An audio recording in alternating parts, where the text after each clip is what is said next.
Friends ఇక్కడ కనిపిస్తున్న ఈ అబ్బాయి నేమో కమల్ బాబు. ఇతను తమిళనాడులో ఉంటాడు. విషయం ఏంటంటే మనోడు పుట్టిన దగ్గర నుంచి SBI బ్యాంక్ లో పడి తిరుగుతూ ఉండేవాడు. ఏంటి బ్యాంక్ లోనే పుట్టాడంటే కాదు, వీళ్ళ మమ్మీ ఇంకా డాడీ ఇద్దరు SBI బ్యాంక్ లోనే ఎంప్లాయీస్ అనమాట. దాని వల్ల మనోడు చిన్నప్పటి నుంచే పొద్దున్నే స్కూల్ కి వెళ్ళడం, మధ్యాహ్నం నుంచి స్కూల్ ఎగ్గొట్టేసి ఈ బ్యాంక్ లో పడి దిగడం, అక్కడ స్టాంపులు వేయడం, పేపర్లు అందించడం, కావాలని ఏలిటి అన్నిట్లో గెలుగుతెట్టండి పిల్ల బచ్చా పనులు చేస్తూ ఉంటాడు. మరి చిన్నప్పుడు ఆత్మ ఎలా ఉంటదో అన్ని చేయాలని తెలిసిందే కదా. చదువు మీద కంటే ఇట్లాంటి వాటి మీద ఇంట్రెస్ట్ కొంచెం ఎక్కువ ఉంటది. అదే ఇంట్రెస్ట్ తో SBI లో పడి తిరుగుతూ ఉండేవాడు. చాలా సంవత్సరాలు గడుస్తూ ఉన్నాయి. పాపం ఈ మధ్యలోనే వాళ్ళ నాన్న చనిపోయారు. ఆ తర్వాత మనోడికి 18-20 ఏళ్ళు అలా ఏజ్ వచ్చినప్పుడు SBI లో వాళ్ళ నాన్న చేసిన జాబ్ కి అప్లై చేశాడు. మా నాన్న చనిపోయారు కదా, అతని జాబ్ నాకు ఇవ్వాలి అని చెప్పి. కానీ SBI వాళ్ళు ఏమో అసలు ఇవ్వలేదు. దాంతో మనోడు కోపం వచ్చేసింది. ఈ బ్యాంక్ కోసం ఇన్ని సంవత్సరాల పాటు నేను ఎంత చేశాను, నా కష్టాన్ని ఉపయోగించి వీళ్ళు ఎంత పెద్దోళ్ళయి నాకు ఉద్యోగం ఇవ్వట్లేదని మనోడు హర్ట్ అయ్యాడు. కానీ ఆ తర్వాత చిన్నప్పటి నుంచి ఇక్కడే పెరిగాను కదా, జాలిపడి వదిలేద్దాం లెవెల్ని అని చెప్పి వదిలేసాడు. కానీ 2017 లో ఏమైందంటే పాపం వీళ్ళ మమ్మీ కూడా ప్యారలైజ్ అయిపోయింది. అప్పటి నుంచి ఇంక ఇంట్లోనే ఉండాల్సి వచ్చింది.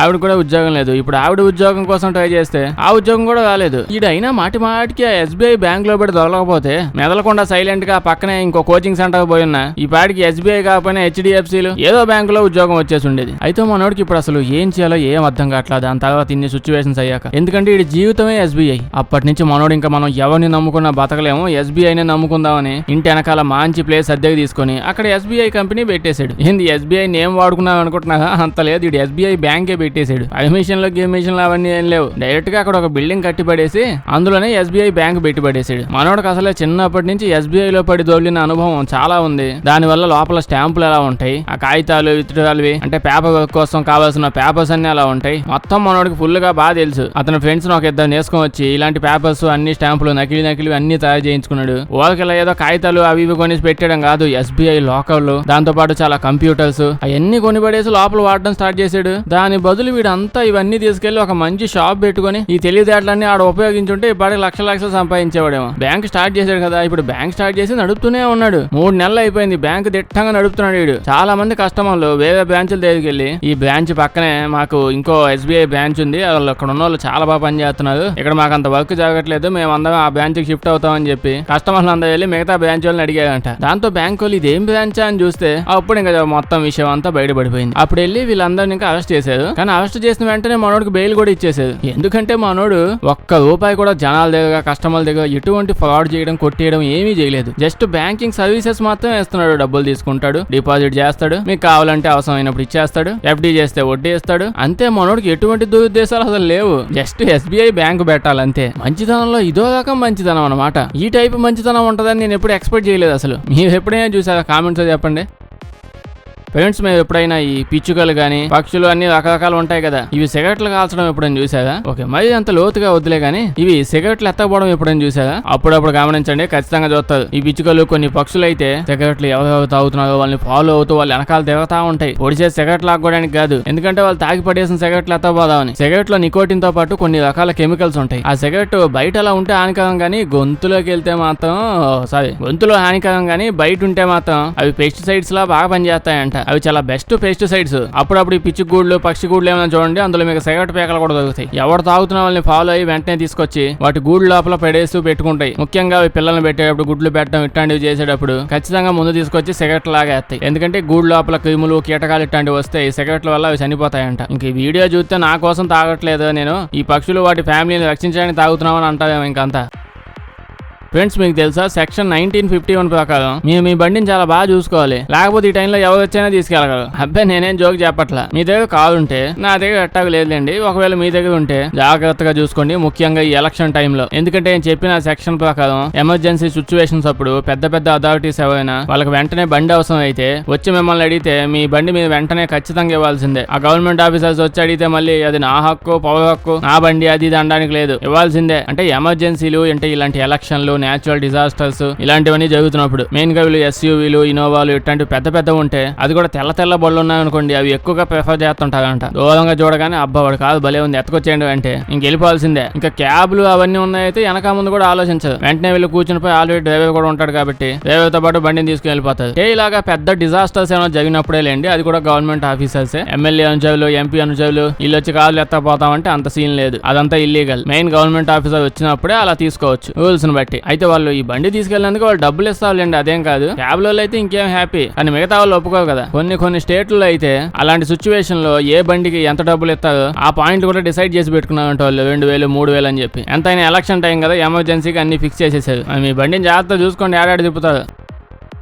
ఫ్రెండ్స్, ఈ యాపిల్ కాయ మీద మీ ఒపీనియన్ ఏంటి? అంటే అది తింటే డాక్టర్ దూరంగా పెట్టచ్చు, లాయల దగ్గరలో పెట్టచ్చు, ఇట్లాంటివి చెప్తుంటారు. అప్పట్లో ఆ ప్రాసెస్ అలాగే ఉండేదేమో, కానీ ఇప్పట్లో అయితే మీరు హ్యాపీగా బయటికి పోయి మంచి యాపిల్ కాయని తీసుకొని ఇంటికి వచ్చాక దాన్ని బయట పెట్టండి. 10-15 రోజులైనా చెక్కు చదవకుండా ఏదో ప్లాస్టిక్ కాయ అన్నట్టు అలాగే ఉంటది. అది అసలు కులిపోకుండా. అంటే మిమ్మల్ని దాని మీద నేను ఏమేయమని చెప్పట్లా, ఆల్రెడీ వాడు ఇచ్చేటప్పుడే దాని మీద కావాల్సిన కోటింగ్లు కెమికల్ అన్ని వేసే ఇస్తాడు. మినిమం 10 రోజులైనా ఫ్రెష్ గా అట్నే ఉంటది. ఇప్పుడు ఏం చెప్పాలనుకుంటున్నావు అంటే ఇలాంటి కూరగాయలు చాలా ఉన్నాయి, ఒకటే రెండు కాదు. మొన్న ఒక ఆర్గనైజేషన్ వాళ్ళు ఏం చెప్పారంటే, తమ్ముడు మీరు పాలకూర తింటున్నారు కదా, దాని బదులు బయట పోయి బిర్యానీ తినరా, ఇప్పుడు తినే పాలకూర కంటే అదే చాలా బెస్ట్ అని చెప్పి అంటున్నారు. EWG అని అమెరికా వాళ్ళ హెల్త్ ఆర్గనైజేషన్ ఒకటి ఉంది. వీళ్ళు ఏం చేస్తారంటే వాళ్ళ పని ఎలాగో వాళ్ళు చూసుకుంటారు. దాంతో పాటు ప్రతి ఏడాది ప్రపంచంలో ఉన్న ఒక 12 ఐటమ్స్, అంటే కూరగాయలు పళ్ళు ఇలాంటివి ఉంటాయి కదా, అలాంటి ఒక 12 ఐటమ్స్ తీసుకొని ప్రతి ఏడాది దాని మీద టెస్టులు చేస్తారు. మొన్న కూడా ఇలా చాలా తీసారంట, యాపిల్ కాయలు, పుచ్చకాయలు, పాలకూర, ద్రాక్షకాయలు, బొప్పాసకాయలు తీసుకొని వరల్డ్ వైజ్ గా రకరకాల శాంపిల్స్ అన్నిటిని దండిగా టెస్ట్ చేశారు. అంటే దాన్ని ఎలా పండించారు, దాని మీద సిచ్యువేషన్ ఏంటి, ఎలా ఉన్నాయి కెమికల్స్ అన్ని చూశారు.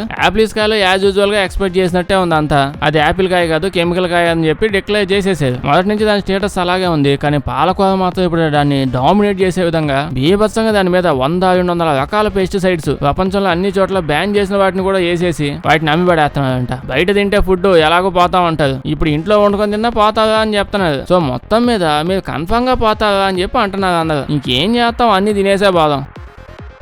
ఫ్రెండ్స్, మీకు తెలుసా 2030 కల్లా ఇండియా 5.5 లక్షల కేజీల వేస్ట్ ని ప్రొడ్యూస్ చేయబోతుందంట. మీలో చాలా మంది అనుకోవచ్చు, ఇందులో సగం మా ఇంటి నుంచే వచ్చింది రోజు, ఏదైనా కొత్తగా ఉండే చెప్పదా అని చెప్పి మీరు అనొచ్చు. నేనేం మామూలు చెత్త గురించి మాట్లాడట్లా, నేను చెప్పినంత చెత్త రోజు ఇండియాలోనే ప్రొడ్యూస్ చేస్తాం మనం. ఇప్పుడు నేను మాట్లాడుతుంది సోలార్ వేస్ట్ గురించి. అదే అండి, మనం రెన్యూబుల్ ఎనర్జీని క్రియేట్ చేస్తాం కదా, ఎక్కువ వేస్ట్ ని ప్రొడ్యూస్ చేయకుండా క్రియేట్ చేయడానికి చేసుకున్నాం కదా, అదే ఇప్పుడు కొత్త వేస్ట్ ని ప్రొడ్యూస్ చేయబోతుంది 2030 కల్లా. అంటే ఏం లేదు, ఇప్పుడు ఆ సోలార్ ప్యానల్స్ అన్నా అవి ఇవి అన్ని వస్తువులు తీసుకొని ప్రొడ్యూస్ చేయాల్సిందే కదా. సో దాని నుంచే ఎక్కువ వేస్ట్ ప్రొడ్యూస్ అవుతుంది. అది కాక సోలార్ దానికి ఒక టైం అనేది ఉంటుంది, అంటే ఇంత టైం దాకే వాటిని వాడుకోవాలి, మళ్ళీ వాటిని రీప్లేస్ చేసేయాలి. మరి ఇప్పుడు అది కూడా వేస్టే అవుతుంది కదా లాస్ట్ కి. దీంతో పాటు ఆ షిఫ్ట్ చేసేటప్పుడు కానీ తయారు చేసేటప్పుడు కానీ, అంటే మొత్తం అంతా తయారు చేశాక అది పని చేస్తుందో లేదు చూస్తే కొన్ని పని చేయవు, అట్లాంటివి చాలా ఉంటాయి. సో మొత్తం అన్ని ఎత్తపోయి చెత్త కుప్పలో పడేసి మళ్ళీ ఫస్ట్ నుంచి చేస్తారు. ఇలా వేస్ట్ కాకుండా తయారు చేసిన ప్రొడక్ట్స్ లో కూడా చాలా వేస్ట్ ఉంటుంది. మరి అన్ని ఓవర్గా వస్తాయండి. కాకపోతే ఇందులో ఎలాగో మెటల్స్ కూడా ఎక్కువగా ఉంటాయి కాబట్టి దాన్ని ఇంకో రకంగా ఎక్కువగా రీసెల్ చేసుకోవడానికి సెట్ అవుతుంది. కొన్ని అయితే అసలు చేయలేదంట. అయితే ఈ వేస్టేజ్ కి మనకి పెద్దగా ప్రాబ్లం లేదు, అంటే సంబంధం లేదు, ఎందుకంటే మన దగ్గర సోలార్ ప్యానల్స్ లేవుగా.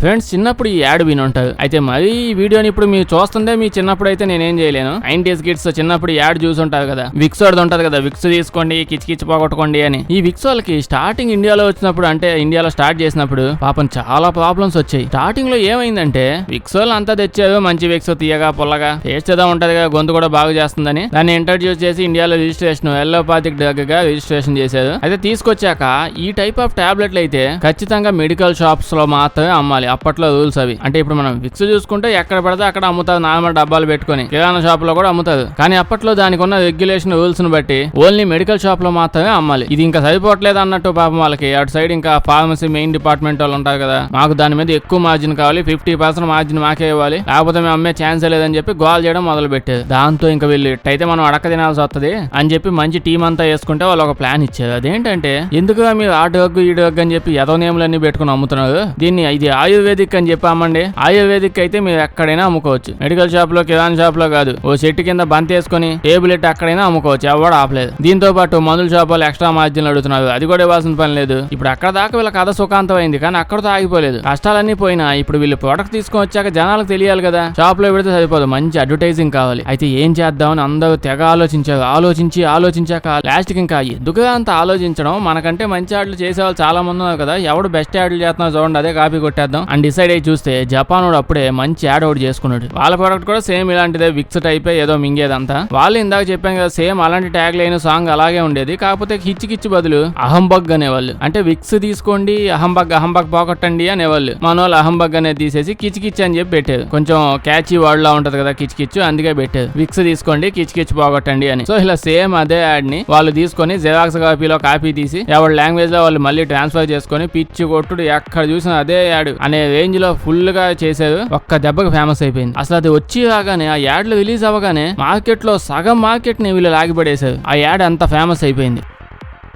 ఫ్రెండ్స్, ఈ ప్రేమ, అనుబంధాలు, లవ్వులు, మ్యారేజ్లు వీటన్నిటిని సరిగ్గా మెయింటైన్ చేస్తూ ఉండడం అనేది చాలా కష్టమైన పని. ఇలా చాలా మంది కొంతమంది తెలిసి ఉంటది, నాకు తెలియదులేండి, మనకేమీ లేదు అంటే రిలేషన్షిప్ లో ఇలాంటి ప్రాబ్లమ్స్ వస్తుంటాయి. ఎస్పెషల్లీ మీ బాయ్ ఫ్రెండ్ కి ఆల్రెడీ ఒక వైఫ్ ఉందంటే అది కొంచెం పెద్ద ప్రాబ్లమే కదా. అంటే ఓ పక్క వాడు గర్ల్ ఫ్రెండ్ మెయింటైన్ చేయాలి, వైఫ్ ని మెయింటైన్ చేయాలి. ఓకే, రిలేషన్షిప్ లో ఇలాంటి చిన్న చిన్న ప్రాబ్లమ్స్ అన్ని కామనే అనుకోండి. కానీ ఇప్పుడు బాయ్ ఫ్రెండ్ కి వైఫ్ ఉందని తెలియగానే కొంతమంది బాధపడతారు, ఇంకొంతమంది విడాకులు తీసుకుంటారు, ఇంకొంతమంది పట్టించుకోరు. ఎందుకంటే అందరూ ఇవాన్యా అనే లా ఉండదు కదా. ఇవాని అనే ఈవిడ ఇతనితో చాలా సంవత్సరాల నుంచి డీప్ గా రిలేషన్షిప్ లో ఉంది. ఒకరోజు ఈవిడ పార్క్ లో నడుచుకొని పోతా ఉంటే ఎవడో ఒకడు సడన్ గా అలా వచ్చి చేతిలో కాగితం మొక్క పెట్టి వెళ్ళిపోయాడు. ఈడోడు కాగితం మొక్క ఇసాడని చెప్పి దాన్ని ఓపెన్ చేసి చూస్తే దాని లోపల తెంగదానా, మీ ఓడికి ఆల్రెడీ పెళ్లి అయింది, ఆవిడ చూడడానికి నీకంటే బాగుంటది, అయినా మీ ఓడు వారంలో 5 రోజులు క్యాంపుకి వెళ్తుంటే అప్పుడైనా అర్థం కావాలి కదా నీకు, ఇప్పుడైనా సరిగ్గా తెలుసుకొని సావని చెప్పి మెసేజ్ లో రాసి ఉంటది. అంటే మెసేజ్ పేపర్ లో వచ్చి ఉంటుంది. ఈవిడ ఎంక్వైరీ చేసి చూస్తే నిజం అతనేమో చార్ల్స్. మనోడు ఒబామా తెలుసుగా, ఒబామా